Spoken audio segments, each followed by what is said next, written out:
almost right. We were whatever. The point is that they're playing each other right now. They are playing each other. Okay, cool. Wow, and immediately goes for the, I believe Roy's is called the double edge dance instead of the dancing blade. Oh, good trivia. NACL, Salt. Yeah, that's pretty funny actually. Okay, anyways.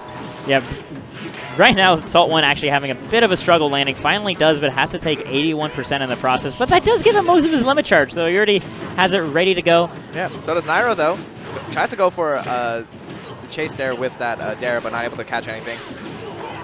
Right now, we have Hyper trying to opt for edge guarding play as opposed to assisting in a 2v1 situation. Oh. And it looks like, I mean, wow, you see the power on his fares. Can definitely make something happen here. There was a big opportunity to go for a back throw finishing touch, and Salt 1 was there ready for it, but Hyperkirby just wants to opt for the edge trapping, I guess, instead.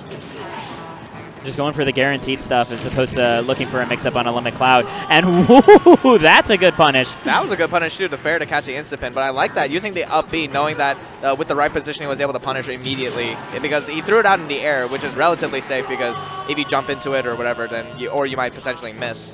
Yeah. So then he went for the one that would kill and actually get the quickest option out. So very smart overall from Hyperkirby.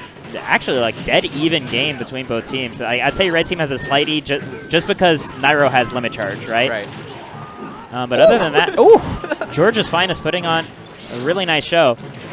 Oh my god, just F smash in the face. Nairo will try to go for a mix-up there, I think, where you go in front of their face and they're not expecting it, but Salt 1 is ready for it. Definitely no stranger to the inner workings of Cloud in doubles. Yeah, I mean, he plays Wi-Fi a lot too, so he's like, oh, his reaction time must be like triple fold, you know? It's the power weights, not the power, the training weights. Yeah, exactly. Ooh, a pivot up smash too, takes out Nairo going inward and trying to drift towards him, and that actually was able to, great reversal, able to take that next stock as well.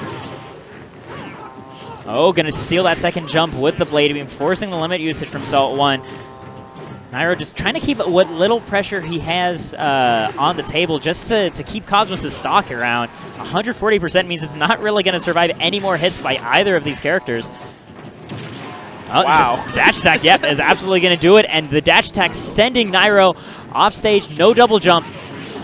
Oh, fantastic placement by Cosmos, right? Being able to cover that spike angle so that his up B can still save Nairo. Salt wants to get on this platform. They're going to do a good job and just keep that limit charging. Oh, the up smash is going to take out Salt 1's stock, and yeah, Hyper stock immediately follows, but now these guys are just now on their last stock, whereas Red Team has been here for a hot minute. Yep. Oh, just goes for the dare into the fair, and that takes out Nairo's stock. That was such a quick answer to be able to get this 2v1 comeback right now. Yeah, Salt 1 has some viciously fast combos. Oh, almost getting the up air follow-up right afterwards. Oh man, he just went for it. Tried to go for the back air, but didn't drift too far, so just in case he's about to get edge guarded. They still don't want to throw away their situation. Oh, unfortunately, using finishing touch a little bit too soon, but I mean, Cosmos still has quite the hill to climb. I mean, the first hill is the ledge. How do you get over that thing? And there's a Cloud with limit, just able to cover roll just fine. Oh, that's a regrab. Regrabbing again and again. Hasn't been punished for it yet, and stays over the stage a little bit too long. Gets caught by the up B. Still alive, though. Managing to reach to the other edge. DI's in, so he doesn't get spiked, but, I mean, at that point, you have so much percent. Nothing much you can do. You saw the backer come out trying to get to the ledge as quick as possible, but Salt 1's just like, nah, man. I'm going to just do this overhead real quick. Yep. And alrighty, Georgia.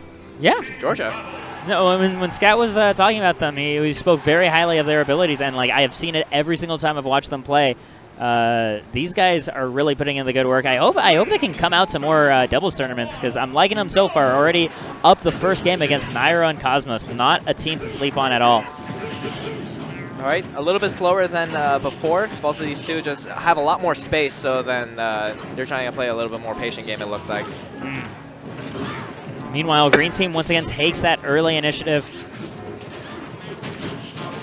Oh, good DI by Nairo getting out of that cross slash. Yeah, it's just hard to SDI up. You can usually get out of there at the high percents. Green team being very patient while they're in disadvantage. It's actually interesting to see how fast their temperament swings depending on whether they're the ones controlling the tempo or not, right? Because exactly. like you mentioned last game, like they came in with swords swinging, right, really hard whenever they knew that they had the juggle situation. Oh, okay, I thought we were going to get like a triple chain. But no, it's only Salt1 that dies from that interaction. Yeah, Cosmo's just barely able to live, but that was really smart from Nairo. Just went for the right punish to be able to take that stock, and just the forward smash at the ledge. And just like that, the back air immediately afterwards, taking out Hyper stock. Yeah, but Nairo had a really high percent too, so I feel like he's going to lose his stock relatively soon as well. So if Salt1 can try and close this out, he's got limit, and he's got him at the ledge, so that's really scary. He backs out the moment that Nairo takes that stage. And meanwhile, just the up tilt is all that they needed. Yeah, Roy up tilt is all they needed. Try to go for the counter, and he actually slips off from that. Offstage situation for Salt1. He does have limit, but even so, Hyper runs all the way across the stage to make sure his teammate gets back. But in the meantime, gets juggled really hard for that decision, and then Salt1 dies too off the top. And both members, so like what happened there is like Green Team was trying to interrupt each other's juggles, but they didn't time their entry perfectly, and Red Team caught them off guard and just took both of them off the top. Yeah, that's going to be another stock from Hyperkirby. And just like that, Red Team taking the lead right now. Yeah, he's got Nairo at the, both of them actually are off stage, so if they can keep up the ledge control, but Hyperkirby just tries to go down for the edge guard, doesn't quite work out there. Yeah, in the meantime though, he is keeping Cosmos busy, but Nairo finds himself back on stage. Takes out Cosmos though. Salt1 gonna have a bit of a hard time making it back. He does, with limit too, so that's really big for them. Oh, there we go. Some up airs coming out from Salt1. Nairo being still kept at the ledge by Hyper. We see like how much Nairo is pressing to get in because he recognizes that like this is a rage cloud. This is a rage cloud with limit on Town and City. Like this is up air to finishing touch territory. Yep. And there's a quick fair, just sends him off the top. The finishing touch comes out.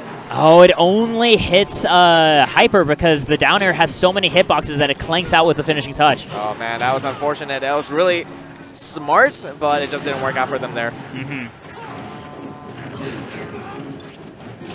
And the back air is going to be taking out Salt1 stock. We have Hyper alone, but he keeps on the offense against Nairo.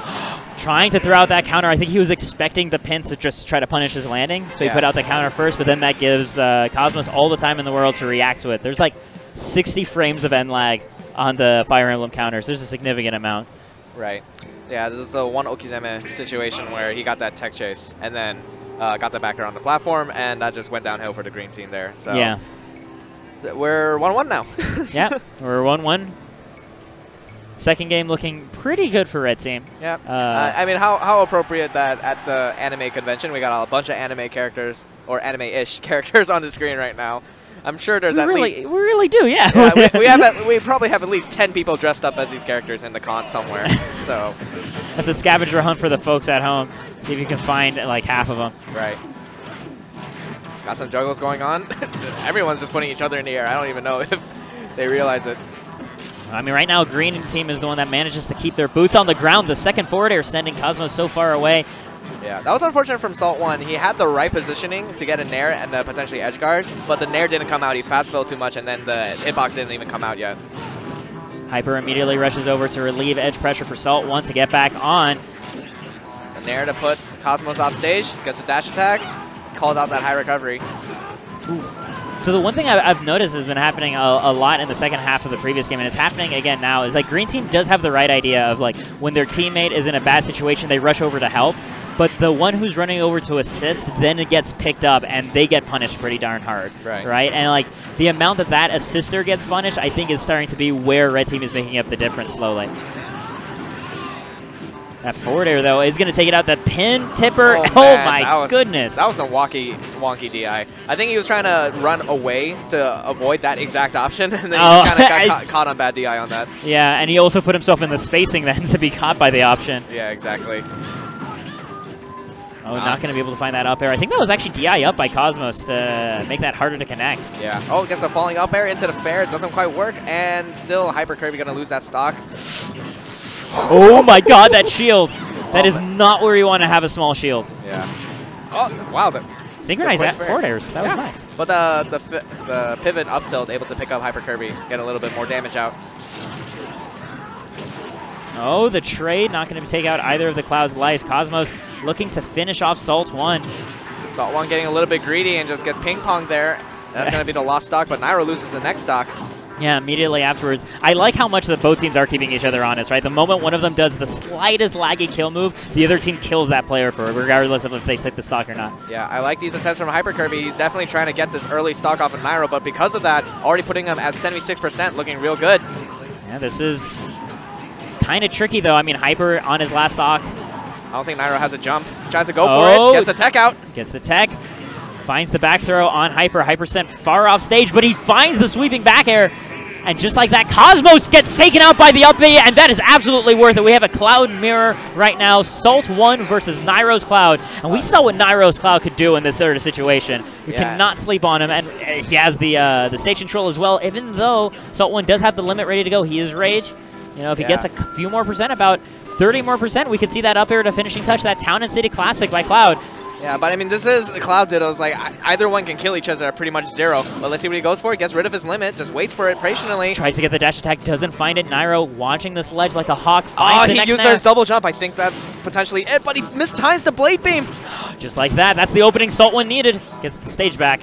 Oh, he double jumped through, just air dodge right through that neutral air. That was really big, but the up air, and that's enough to take it. And again, an up air is enough to bring that back. Nairo and Cosmos taking that game, and it looks like we got ourselves a best-of-5 set because both teams are sitting down rather calmly for one of them to have won after a close call like that. Yeah. All right, so it looks like quarters onward is going to be best-of-5. Yeah. Okay. So top 6 of doubles is best-of-5. Alrighty. I was commentating that like it was the best of 3. I thought it was too. Don't get me wrong. I was really scared right there. I mean, considering how close both of these teams are going, like every single one of these games is going to count, right? It's not like anybody gets any freebies here. Yeah, exactly. Ooh, big ledge trump. I think that's enough to take out Salt1, and Hyperkirby can't save him in time. Yeah, wow. Valiantly tries to put him in the way to get there, but yeah, such a good early gimp, and that, I mean, that honestly could be a backbreaker right there. Green team needs to find a way to get that same amount of pain on red team fast. Yeah, I mean, the enemy does have a Cloud as well, so green team can try to do an edge guard as well, but it looks like Nairo is definitely versatile in that department. Ooh! He tried to catch an Okizeme there with the tech chase in, but that didn't work there. Oh, almost gets the jump over his teammate, but just barely whiffs on Nairo. Sneaks right past. And once again, Salt1 sent off stage, and he's again at death percents right now. All right, both these two just able to get that back air. There we go. Puts him off stage, and another one. I don't know if he has a jump, so that's probably the stock, and he's not even able to reach it, the ledge there. Yeah, I like that just in case Hyper threw out the counter, you know, just to make it as hard as possible. Oh, and the run off fair takes out Corin as well. So now green team has a slight lead, but Salt1's just got to make sure he doesn't lose his stock anytime soon. And that is a tall order against red team. Okay. Salt1 managing to hold it together. Hyper, though, is going to be eating that up smash, and immediately afterwards, Salt1 loses his stock to Cosmos. Yeah, Cosmos just did a walk-away back air, just called out Salt1 trying to jump towards the ledge. One thing that was interesting is because they both died at the same time, that actually put green team in a really powerful situation because both members had invincibility. Right. So they were both able to drop down and force red team into the corner like this, and I think that's what they're still riding off that momentum of just their synchronized death. Yeah, Salt1 is really crazy on these tech chases. He just called out a tech in place and then got a forward smash on the Nairo. That was crazy. Good read. Oh, wow. That Nair giving Salt1 the limit he needed to make it back to the stage. All right, gets the jabs out. He falls out of it, though, but still able to keep up that pressure. Hyper right now just doing a great job tailing members of the red team, because if they make a mistake, they can just eat a Roy up smash or F smash or up B and die for it. All right, let's put Cosmos off stage. Not quite, just snaps to the ledge. But we got a juggle going. We do. Gets at least 65% onto, or 47% onto Nairo, excuse me. Cosmos finding himself a pin kick, taking out Hyper stock. Red team on the slimmest of leads right now. Very careful play coming from both members. Oh, just jump onto the stage. So that's already Salt1 stock gone, so, yep. Oh, almost getting the pin, but doesn't get the tipper right there, and instead eats a down smash. Red team's still in a very strong situation, though. We got A lot of hopes and dreams resting on Hyper's Roy right now. Yeah. Let's see if he can make this comeback, though. I mean, if he can get one good hit on... Whoop! What a drop in shield. Yeah. But he is going to die to the limit climb hazard right afterwards. Alrighty. So Team Zero sucks. We'll be moving on to top 4.